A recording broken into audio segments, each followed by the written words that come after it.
The number one mistake that people make with miles and points? Using airline and hotel credit cards for spending. Whenever I mention that I have a YouTube channel where I teach people how to use miles, points, and travel rewards, someone will invariably pull out their airline or hotel credit card and proudly tell me that they make sure that they use that card for everything. Yes, if you use your airline or hotel credit card for purchases, you're earning miles or points. But the reality is that your airline or hotel credit card provides pretty poor rewards for most spending. If you think about it for a second, this makes sense. Credit card issuers want their card to be what they call top of wallet, meaning that it's the credit card that you use for most purchases. And most airline and hotel credit cards do this through branding, getting you to think about that luxury vacation you're going to take. But what they don't want you to focus on is that you're earning less value in miles or points than you could be earning with another no annual fee cashback credit card. In reality, using a 2% cashback credit card with no annual fee can give you better rewards on most spending than the $1 you're earning with most airline or hotel credit cards. The number two mistake that people make? Letting certificates and awards expire. Getting an annual companion certificate or free night award can be a great reason to pay an annual fee for a credit card. But these perks always come with expiration dates, which means that many people lose out when they let these awards and certificates expire. What makes expiration dates so complicated is that some benefits expire based on the calendar year, but others may be based on when you originally signed up for the card. And some certificates and free night awards not only need to be booked by the expiration date, but you need to complete travel by then as well. And what the banks and credit card companies don't want you to know is that they are counting on a large number of these perks never being redeemed. This concept is called breakage, and it's part of the business model of every loyalty program and every rewards program. My advice? Be sure to understand expiration dates, track your benefits, and use them at the first opportunity. Don't save them for later thinking that you'll get more value later. Remember, you'll get no value if you let your certificates and awards expire. The number three mistake that people make with miles and points? Ignoring cashback. A lot of people who collect miles and points simply ignore cashback rewards.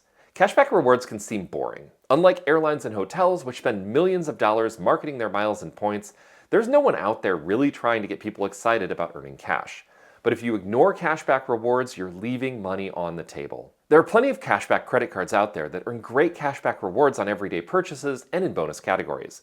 When it's possible to earn 6% cashback on groceries, 3% at Costco, 3% on gas, or 2% cashback on everything, why would you ever want to earn only 1 mile per dollar? Additionally, while airline miles and hotel points can realistically only be used for travel redemptions, the redemption options available with cashback are literally unlimited. After all, cash is the most flexible point. The fourth mistake that people make with miles and points?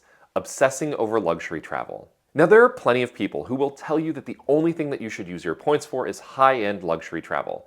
And yes, miles and points can bring this type of travel experience within reach for many people. But there are plenty of ways to use your points outside of luxury travel, and ignoring these options means that you're passing up on opportunities to get great value from your miles and points. Personally, I use my points mostly for travel within the United States, and I don't always stay at the highest-end luxury hotels.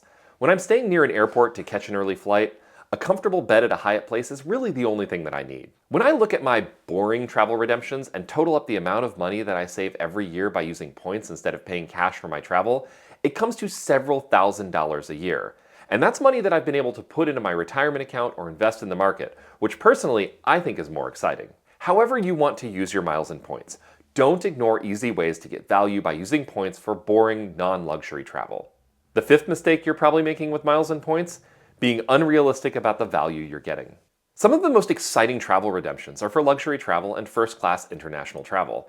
After all, who wouldn't want to fly across the ocean in a lie flat bed while being served a fancy meal and wearing airline-branded pajamas? But when using your miles and points, especially for high-end travel redemptions, it's easy to get sucked into thinking that you're getting more value than you actually are. And some people take this to the extreme, claiming that they got 10 cents per point of value because they used their Chase points to take a flight in Emirates first class. But are they really getting that much value? Would they really have paid $25,000 in cash to take that Emirates flight around the globe just to snap a few selfies and take a shower on a plane? Sure, some people pay tens of thousands of dollars for these flights, but those people usually aren't the miles and points enthusiasts. Ultimately, the value that you're really getting from something isn't the price that somebody else might theoretically pay, but it's the price that you would pay. My advice, be realistic about how much you would be willing to spend in cash for a similar experience. And that brings me to my next point, number 6, ignoring opportunity cost. Opportunity cost is the loss of potential gain when one alternative is chosen.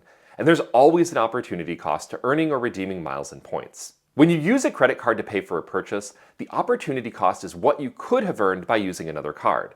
You could be earning 2% cash back with a no annual fee credit card, or better yet, using that spending to earn a welcome bonus on a new credit card. If you put $1,000 of purchases on your airline credit card during the month and you earn only 1 mile per dollar, you're effectively buying 1,000 airline miles for $20, what you could be earning with another card. Personally, I'd rather have the $20. But people also ignore opportunity cost when it comes to redeeming miles and points. If you spend 250,000 Chase points to fly in Emirates first class, you're using points that you could otherwise cash out for $2,500. If you would be willing to pay $2,500 for that flight, that could be a good deal. But if you wouldn't, maybe it's a better deal to take the cash and fly in coach. The number 7 mistake that people make with miles and points? Hoarding points. Miles and points don't get more valuable over time. Rewards programs devalue their points, close the best sweet spot award redemptions, and make points harder to redeem. And they often do this with little to no notice. When I first got into miles and points, almost every airline program would let you use 100,000 points to fly between the United States and Europe in business class. But those days are long gone. Today, a similar ticket would cost several 100,000 points in some programs, and airlines are following a trend of tying the price of point redemptions to the cash prices of tickets. And the harsh reality is that that trend is not going to change anytime soon. Now, it can make sense to keep a stash of a few 100,000 points so that you can take advantage of redemption opportunities like flash award sales, but if you're sitting on top of millions of points, you should probably focus on spending them. I got some of the best advice over 15 years ago when I started getting into miles and points. Earn them quickly, but burn them quicker. The 8th mistake people make with miles and points? Using points for gimmick redemptions. A lot of miles and points programs offer several options to redeem your points. Some programs let you use points at checkout on Amazon, others let you redeem for a gift card to your favorite store, and sometimes you can even redeem your points with Apple to get that new iPhone you've been wanting. Now, having a long list of redemption options makes a loyalty program's points look more valuable, but in most cases you'll get very poor value from these gimmicky redemption options. Airline miles usually offer the best value when you redeem them for flights. Hotel points will typically only offer good value for hotel stays, and most bank programs will only have a handful of cashback and travel redemption options that are really worth considering. Whether you're collecting Chase Ultimate Rewards, Delta Sky Miles, Marriott Bonvoy points, or points in any other rewards program, understand which redemption options provide consistently good value and ignore everything else. The number 9 mistake people make in miles and points? Ignoring transferable point programs. When a lot of people think about travel rewards, they think about airline miles and hotel points. But savvy points collectors know that the most valuable programs are the bank programs that offer transferable rewards. Amex membership rewards, Citi Thank You points, Chase Ultimate Rewards, and Capital One miles. The real magic of these transferable point programs is that the points have several good redemption options, including transfers to airline and hotel partners. A United Mileage Plus mile might be able to be redeemed for travel on United and its partners, but an Ultimate Rewards point can be redeemed for cash, used to book travel through Chase, or transferred to over a dozen airline and hotel partners, including United. The option value of transferable points make them much more useful than airline and hotel points. And the number 10 mistake people make in miles and points? Over-optimizing travel redemptions. You can spend hours upon hours trying to find the perfect travel award, searching on every award search tool, and looking on every airline's website for the best option. Whether you're trying to use an obscure international airlines point program to save a few thousand points, or trying to find the absolute cheapest price to travel on a weekend during the summer, at some point you'll hit the point of diminishing returns. At the end of the day, it isn't worth spending 10 extra hours of searching just to get an award booking that is 2,000 points cheaper. After all, the whole point of collecting miles and points is not how we optimize our redemptions, but the experiences they enable. So which of these mistakes have you made, and what did I miss? Let me know in the comments below. Thank you so much for watching, and I will see you again soon.